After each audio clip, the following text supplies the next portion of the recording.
অনেক বড় breaking news. ICC টি-20 ranking ঘোষণা করে দিয়েছে টি-20 বিশ্বকাপের ফাইনালের পর এবং বরুণ চক্রবর্তী 1 নম্বর থেকে 2 নম্বরে চলে গিয়েছে এবং রাশিদ খান তাকে পিছে ফেলে দিয়েছে। ব্যাটিং র্যাঙ্কিংয়ের মধ্যে ভারতের 4 জন প্লেয়ার আছে। সঞ্জু স্যামসনও অনেকটা এগিয়ে গিয়েছে এবং শিবম দুবেও কিন্তু অনেকটা এগিয়ে এসছে এই ব্যাটিং র্যাঙ্কিংয়ে। তো কোন প্লেয়ার কত নম্বরে আছে অবশ্যই তোমাদেরকে এই ভিডিওতে জানাবো। তো ভিডিওকে লাস্ট অবধি দেখতে থাকো, আর চ্যানেল নতুন হয়ে থাকলে চ্যানেলটিকে ফলো আর সাবস্ক্রাইব করে দেবে এবং লাইক শেয়ারও করে দেবে। তো চলো ভিডিওটাকে শুরু করি। টি-20 বিশ্বকাপ 2026 সাল শেষ হয়ে গিয়েছে এবং আমাদের টিম ইন্ডিয়ার পারফরম্যান্স দারুণ হয়েছে এবং চ্যাম্পিয়ন হয়েছে এবং আমাদের টিম ইন্ডিয়ার প্লেয়াররাও অসাধারণ পারফরম্যান্স করেছে। কিন্তু সব থেকে বড় ঝাটকা লেগেছে বরুণ চক্রবর্তীকে।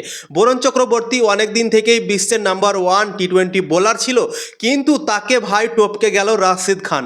রাশিদ খান 1 নম্বর হয়ে গিয়েছে টি-20 আইসিসির র্যাঙ্কিংয়ে এবং বরুণ চক্রবর্তী যে 1 নম্বরে ছিল সে এখন আর 1 নম্বরে নেই, সে হয়ে গিয়েছে 2 নম্বর এবং রাশিদ খান হয়ে গিয়েছে 1 নম্বর। তো সব থেকে বড় ঝাটকা লেগেছে বরুণ চক্রবর্তীকে, কেননা বরুণ চক্রবর্তী লাস্ট 5টা ম্যাচে খুব একটা ভালো বল করতে পারেনি। টি-20 বিশ্বকাপে তোমরা তো নিজেই দেখতে পেলে খুব একটা ভালো বল করতে পারেনি, উইকেট নিতে পারেনি। তাই জন্যই আইসিসি র্যাঙ্কিংয়ে সে 1 নম্বর থেকে 2 নম্বর হয়ে গিয়েছে এবং রাশিদ খান তাকে টপকে গিয়ে 1 নম্বরে পজিশনটা হাসিল করে নিয়েছে বন্ধুরা। এবার তোমাদেরকে বলে দিচ্ছি ব্যাটিং র্যাঙ্কিংয়ে কোন কোন প্লেয়ার আছে ভারতীয় দলের। তো 1 নম্বরে অভিষেক শর্মা আছে এবং টি-20 বিশ্বকাপে অভিষেক শর্মা 8টা ম্যাচ খেলে 141 রান করেছে। 2 নম্বরে রয়েছে ঈশান কিষান। 2 নম্বরে ঈশান কিষান চলে এসছে ভাই। ঈশান কিষানের জন্য অনেক বড় খুশির খবর এবং অনেক অনেক অভিনন্দন ঈশান কিষানকে, কেননা ঈশান কিষান এই টি-20 বিশ্বকাপে জবরদস্ত খেললো, অসাধারণ পারফরম্যান্স করলো। 9টা ম্যাচ খেলে 317 রান করলো এবং তাই জন্যই আইসিসি টি-20 র্যাঙ্কিংয়ে ঈশান কিষান 2 নম্বরে চলে এসছে, 2 নম্বরে জায়গা করে ফেলেছে ভাই। অনেক অনেক অভিনন্দন ঈশান কিষানকে। তিলক বর্মা রয়েছে 7 নম্বরে, সেও জবরদস্ত ক্রিকেট খেললো, অসাধারণ ক্রিকেট খেললো এই টি-20 বিশ্বকাপে। তোমরা তো নিজেই দেখতে পেলে লাস্ট কয়টা ম্যাচে জবরদস্তভাবে ইম্প্যাক্ট ফেলেছিল ভারতের দল থেকে। যতদিন থেকে সে 3 নম্বরে জায়গা ছেড়ে 5 নম্বর 6 নম্বরে খেলতে লাগলো, তারপর থেকে কিন্তু তার ভালো পারফরম্যান্স হয়েছে। তো তিলক বর্মা রয়েছে 7 নম্বরে আইসিসি টি-20 র্যাঙ্কিংয়ে।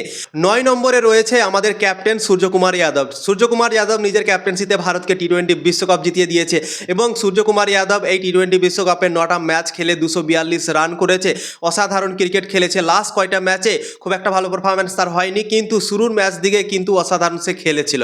তো 9 ম্যাচ খেলে 242 রান করেছে এবং আইসিসি টি-20 র্যাঙ্কিংয়ে 9 নম্বরে রয়েছে আমাদের ক্যাপ্টেন সূর্যকুমার যাদব।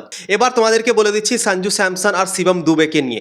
সঞ্জু স্যামসন দুর্দান্ত ক্রিকেট খেললো, অসাধারণ ক্রিকেট খেললো এই টি-20 বিশ্বকাপে এবং সঞ্জু স্যামসন অনেক ওপরে ছিল ভাই, সেই ওপর থেকে অনেক নিচে নেমে এসছে। সঞ্জু স্যামসন আইসিসি টি-20 র্যাঙ্কিংয়ে 22 নম্বরে চলে এসছে বন্ধুরা। অনেক অনেক খুশির খবর সঞ্জু স্যামসনের জন্য এবং যেভাবে সে ফর্মে আছে এরকমভাবে যদি আর কিছুদিন খেলতে থাকে তাহলে কিন্তু সঞ্জু স্যামসন টপ 10-এর মধ্যেও ভাই পৌঁছে যেতে পারে।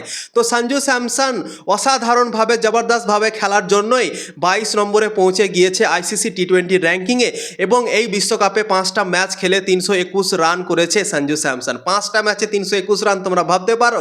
অসাধারণ খেলেছে, জবরদস্ত খেলেছে এই টি-20 বিশ্বকাপে সঞ্জু স্যামসন এবং ভারতের তরফ থেকে সব থেকে বেশি রান করেছে।